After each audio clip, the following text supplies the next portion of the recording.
আসসালামু আলাইকুম প্রিয় দর্শক, হালাল রান্নাবান্না চ্যানেলে আপনাকে স্বাগতম। প্রিয় দর্শক, আমাদের আজকের রেসিপি শুটকি দিয়ে ডুমুর ভাজি। খুবই সুস্বাদু, মজাদার, আয়রনযুক্ত এবং ফসফরাসযুক্ত এই খাদ্যটি আপনারা বাড়িতে ট্রাই করবেন। প্রিয় দর্শক, আপনাদের হাতের নাগালে যদি ডুমুর থাকে তাহলে একদিন ট্রাই করবেন। প্রিয় দর্শক, যারা খেয়েছেন তারা তো বলতেই পারেন কতটা মজাদার এবং সুস্বাদু। প্রিয় দর্শক, আশা করছি আজকের আমাদের এই রেসিপিটি আপনাদের ভালোই লাগবে। প্রিয় দর্শক, যদি ভালো লাগে একটি লাইক দিয়ে দেবেন, আর যারা এখনও সাবস্ক্রাইব করেনি সাবস্ক্রাইব করে রাখবেন। তো চলুন দেখা যাক কিভাবে আমরা আজকে ডুমুর ভাজিটা করেছি, একবার দেখে নেই। এই জন্য আমরা কিছু ডুমুর নিয়ে নিব এবং এগুলোকে কেটে কুচি কুচি করে ভাজির ন্যায় করে নেব এভাবে। বিসমিল্লাহি ওয়া বারাকাতুল্লাহ। প্রিয় দর্শক, আমরা একটি প্যান নিয়ে নিলাম এবং প্যানের মধ্যে দিয়ে দেব 2 চামচ পরিমাণ সরিষার তেল এবং আমরা দিয়ে দেব শুটকি মাছগুলো। এখানে আমরা চেলা শুটকিটা ইউজ করছি। নাড়াচাড়া করে ভেজে নেব।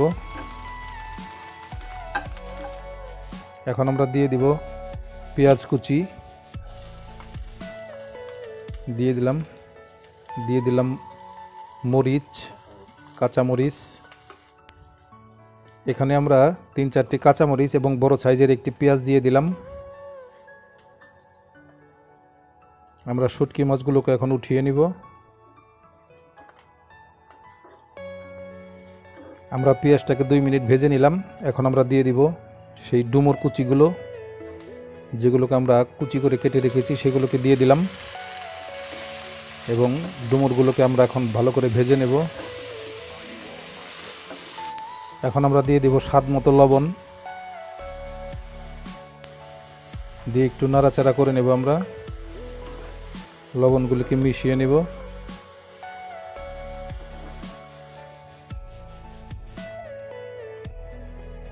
প্রিয় দর্শক, আমরা ভাজিটাকে প্রায় করে ফেলেছি। এখন আমরা দিয়ে দিব শুটকি মাছগুলো, দিয়ে একটু নাড়াচাড়া করে নেব। এভাবে ডুমুর ভাজি করে খেলে খুবই মজা পাওয়া যায়। প্রিয় দর্শক, আপনারা হাতের কাছে ডুমুর পেলে এভাবে খেয়ে দেখবেন, খুবই মজাদার এবং খুবই সুস্বাদু। প্রিয় দর্শক, আমরা আর 2-3 মিনিট ভাজি করে তারপরে আপনাদেরকে ফাইনালি পরিবেশন করে দেখাবো ইনশাআল্লাহ।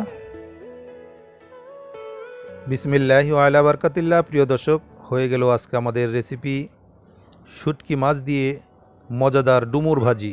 প্রিয় দর্শক, আশা করছি আমাদের আজকের এই ভাজিটা, এই রেসিপিটা আপনাদের অনেক অনেক পছন্দ হবে। প্রিয় দর্শক, খুবই মজাদার এই ভাজিটা যদি আপনাদের পছন্দ হয়, ভালো লাগে, তাহলে আমাদের হালাল রান্নাবান্না চ্যানেলকে একটি লাইক দিয়ে দিবেন এবং যারা এখনও সাবস্ক্রাইব করেননি তারা সাবস্ক্রাইব করে আমাদের বন্ধু হয়ে আমাদের পাশেই থাকবেন। তো প্রিয় দর্শক, সকলে ভালো থাকেন, আল্লাহ আমাদের মঙ্গল করুন। আজ এই পর্যন্তই। আল্লাহ হাফেজ। আসসালামু আলাইকুম ওয়া রাহমাতুল্লাহ।